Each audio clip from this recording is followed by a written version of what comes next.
You want something? Go get it. Nobody. Period. Let's take it back. Yeah. Oh my god.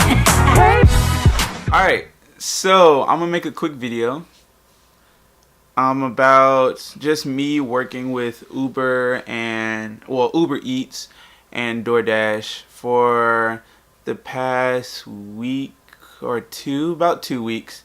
But it wasn't consistent. It was just like here and there whenever I felt like it, because that's what Uber Eats and DoorDash allows you to do. So I was coming home from college and I was like, I need something to do for the break, and so I'm gonna do like DoorDash or Uber Eats or something of that nature. And so I signed up for it. Sign up was pretty simple for each of them. You just gave them your driver's license, your insurance papers, and that was about it. Yeah, driver's license, your insurance papers, and then you just started working.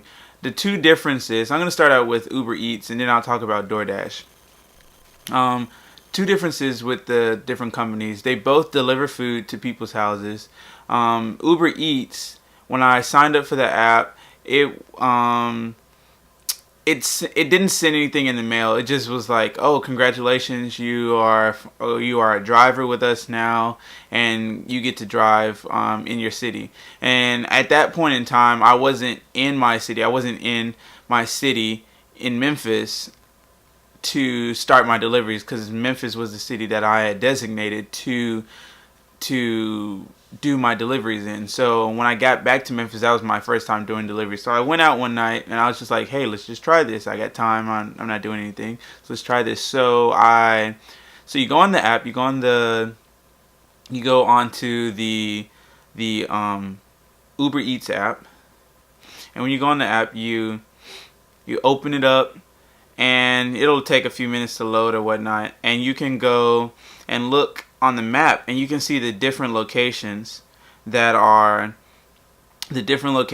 trending at that time. So some locations will give you more money depending on the time of day. Like they'll give you an extra $1, or they're boosted. That's what Uber Eats calls it. It's boosted at that time.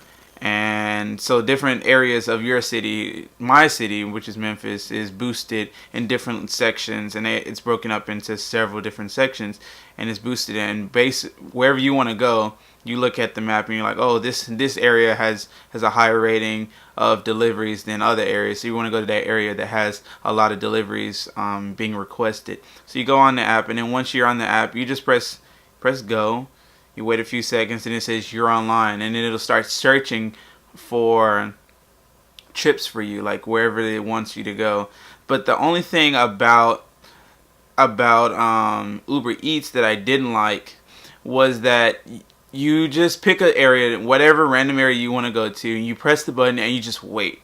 You just wait for someone to request a delivery, and you have to go to this store. And the thing about about Uber Eats that I didn't like is that they don't tell you the location of the place that you're delivering to before you accept it. So you get like I wouldn't say 5, it's more like 10 or 15 seconds to accept the request that someone is asking you to go get them some food. You get like 10 or 15 seconds to accept. Once you accept, then it'll give you directions to the restaurant that you would be picking up the food. And one thing I do like about Uber Eats, there is a built-in navigation system within their app, which is very helpful when you're trying to find the location of the place, and it works well. It's very fluent. I never got lost with it or anything like that.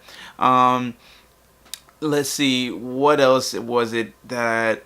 Oh, so I was saying about the delivery. So when you get to the store, then when you have to click to make sure that you picked up the food, and then it'll send you to the person's house. So before all of that, you don't know like how the distance from the food place is to the house. It's just all by happenstance, I guess. You just get the food, and then once you get the food, then the Uber Eats spews out the address to you for the house, and then you deliver to their house. But the one thing I do like about Uber Eats, that all of them, there is no money involved, so you never touch any money. I mean, the only money that you would probably get if someone gives you a tip, but that's about it. You never get any money.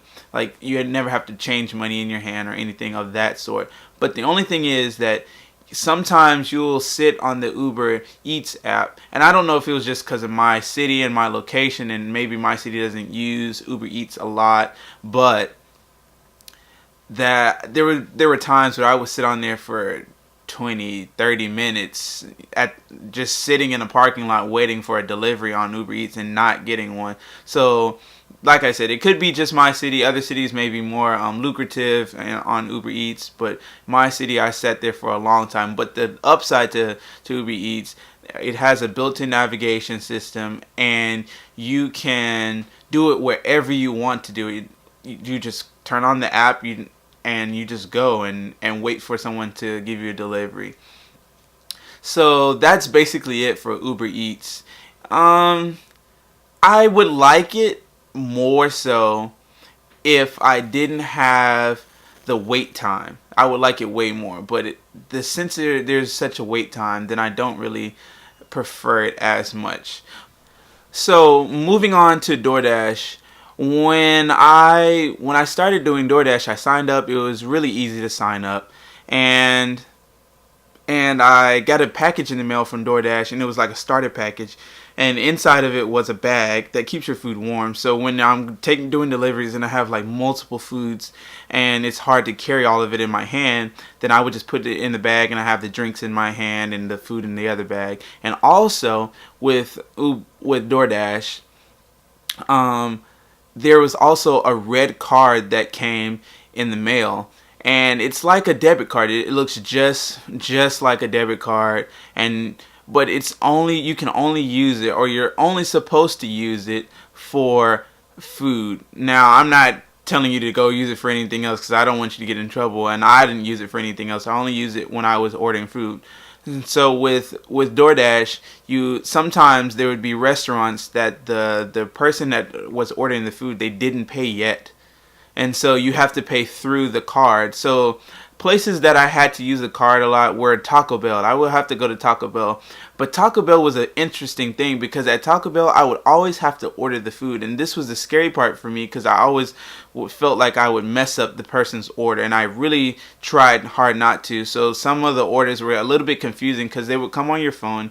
So when you get a delivery on DoorDash, you would get a text notification also with a ring notification on the app and saying, would you like to accept? If you do not accept, there are consequences, and I'll talk about those in a little bit. But right when you are about to accept, you can see the distance from the restaurant, from your location to the restaurant, to the person's house that you're delivering. And I love that. So I can see where I was going and map it out in my head and see if I wanted to accept that offer. So you would, if you do accept, let's say you accepted a Taco Bell offer, and so you would go and you would pick up food from Taco Bell. But the thing about Taco Bell was, every time, I don't know if it was just it's my location or my city or whatnot, but every time I went to Taco Bell, I would have to physically go through the teller or through the drive-through and order each single thing that was on the menu that was sent to me on my phone.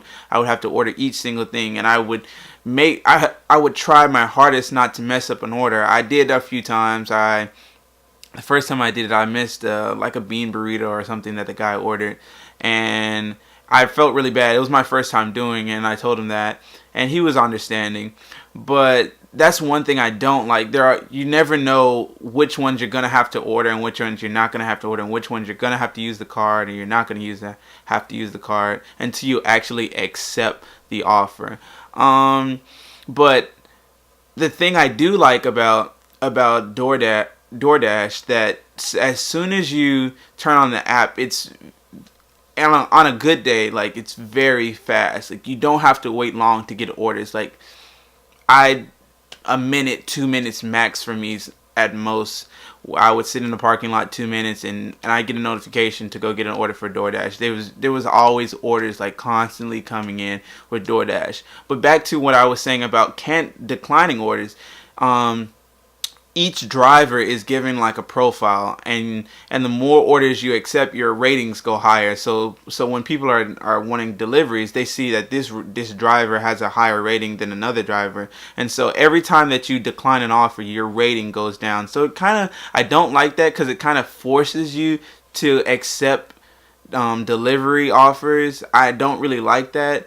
But at the same time, I guess it helps the person who is ordering the food, and it's like, will this person cancel on me? I tried my hardest not to decline, but some of them were just extremely far, and it was just not enough money. I was like, I cannot do this.